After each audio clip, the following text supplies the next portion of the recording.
Hi, I'm Tim. Welcome to Watchbox, and thanks for logging on. If you love this watch, email me, tmosso@thewatchbox.com.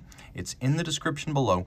Your purchase and pricing email question line for buying this or any watch you see on any Watchbox platform. Please reach out to me directly. Email tmosso@thewatchbox.com for pricing. Today we are discussing a boutique-exclusive 111-piece limited edition Audemars Piguet Royal Oak chronograph. This is the 26331 in white gold, 41 millimeters in diameter. It measures 11.1 millimeters thick, lug-to-lug. The case is 51.5 millimeters across the wrist, and if we include these little intermediate plots, then the total rigid distance across the wrist here is 53.9 millimeters. The watch does wear a size larger. This frosted gold model, inspired by Florentine jeweler Carolina Bucchi. Before we get to her contribution, let's talk about what is universal to these watches.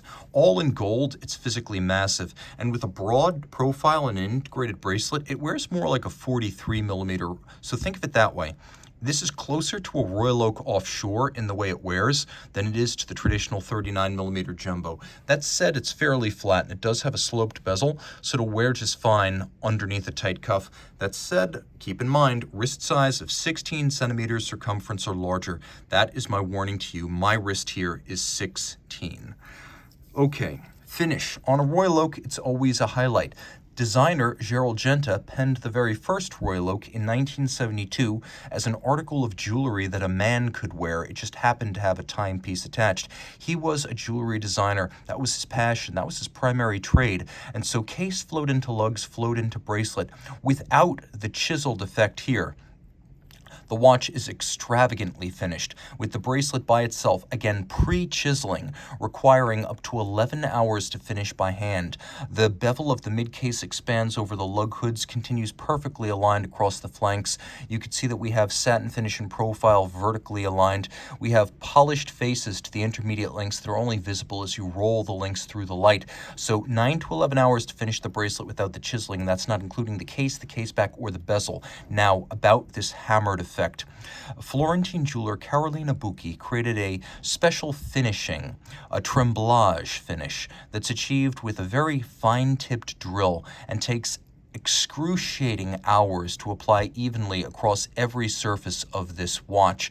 This frosted finish looks like a blizzard on your wrist because you can see a feature of Audemars Piguet white gold that is fairly uncommon in the industry today. Instead of using what's called gray gold, they use a white gold alloy and then they plate it with rhodium, so it doesn't look like white gold, it looks like platinum, just pure silver white.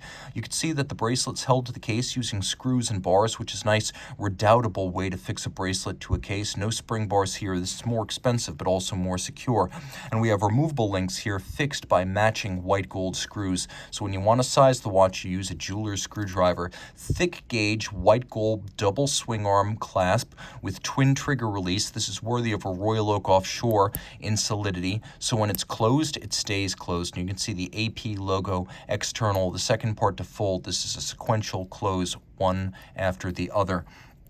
Rolling around, you can see that the shoulders for the chronograph pushers as well as the crown are hexagonal to match the white gold bolts that sit in the rounded octagon of the bezel. Now these may look like screw-down pushers, and for a long time on the Royal Oak chronograph they were. Here they're shoulders to prevent shearing, but they are not screw-down, so you don't need to screw them in or out to operate your watch or ensure its 50-meter water resistance.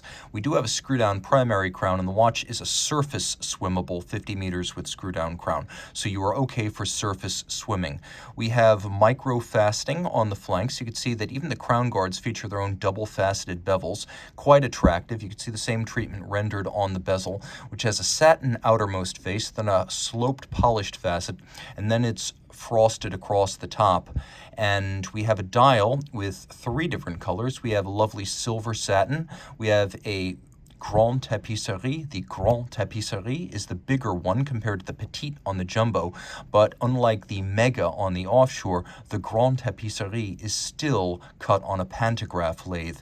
Now you can see the design is thoroughly considered. First, the inner bezel is mirrored, which is a lovely accent. Then you can see that the outer track for the seconds, fractions of seconds, and minutes is downwardly stepped. The tapisserie itself is black, cut on a pantograph, creating all of these large hobnails, then micro textures between and over them, and then galvanized black. We have sunken subregisters with polished chapter rings for chronograph hours, chronograph minutes, and running seconds. And then you can see that their centers are blue with a concentric pattern. You can also see that when we turn over the minute, the Piguet base has a semi-instantaneous jump.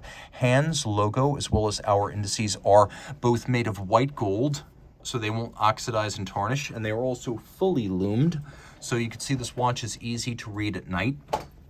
On the reverse side, you could appreciate a limited edition of 111 pieces and a solid case back.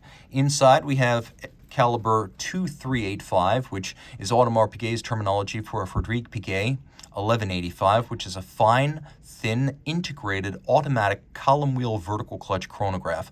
It's designed for high horology watches. The only refinement it lacks is hacking seconds, though it does have a quick set date.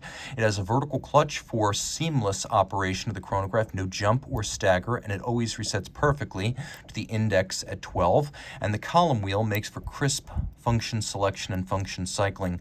There is a 5-position high horology style adjustment. It pivots on 37 jewels. It has unidirectional winding, more efficient than bidirectional winding, and a 40-hour power reserve energized by its unidirectional winding, beating away at 6 beats per second or 3 hertz. It is a hand-finished movement befitting a watch of this status, stature, and pedigree.